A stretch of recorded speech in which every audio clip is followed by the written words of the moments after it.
The situation here in Santa Monica, California is very fluid. You can see police here now firing tear gas into the crowd. They are trying to push these folks back. Earlier today, just a few blocks away, there was looting underway nearby. Police seem to have had enough.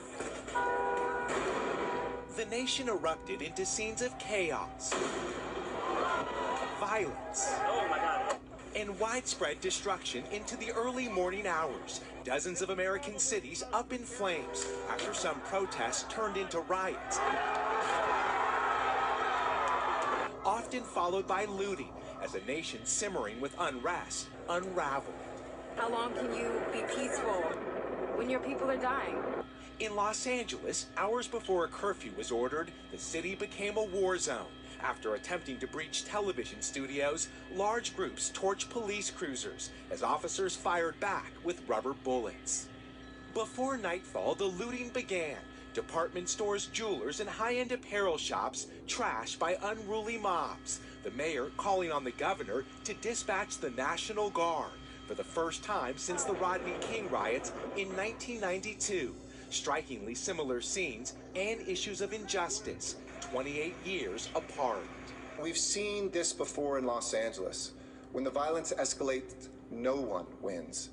After 3 nights of protest and violence, the state of emergency in Los Angeles mirrored by pockets of anarchy nationwide, described as all hell breaking loose in Seattle when police lost control of downtown, crowds destroyed, then took over their vehicles.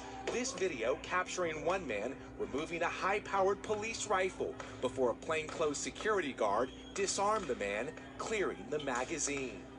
But there was also troubling scenes caught on camera at the hands of police. This video appearing to show an officer putting his knee on the neck of someone taken into custody before another officer pulls his leg off.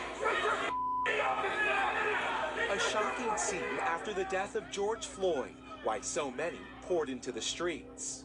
We can't peaceably protest in the streets without getting tear gas thrown at us for what? With demonstrators down in Philadelphia, where a Foot Locker was looted after more than a dozen officers were injured there last night. With tear gas choking the streets of Miami, police battled protesters to keep control of their headquarters. With banks burned, highways shut down, and City Hall on fire in Nashville, there was more than 1,000 arrests. In Salt Lake City, police have identified this man who may have fired arrows into a crowd from a crossbow before he was mobbed by a nearby group. In Tallahassee, Florida, someone drove through a protest after their pickup truck was surrounded by a crowd. The National Guard is moving into Chicago after clashes between protesters and police. In this city, we care for each other. This is a time for us to unite. Tonight, a nation on edge and up in smoke as many plead for peace in the wake of yet another violent night.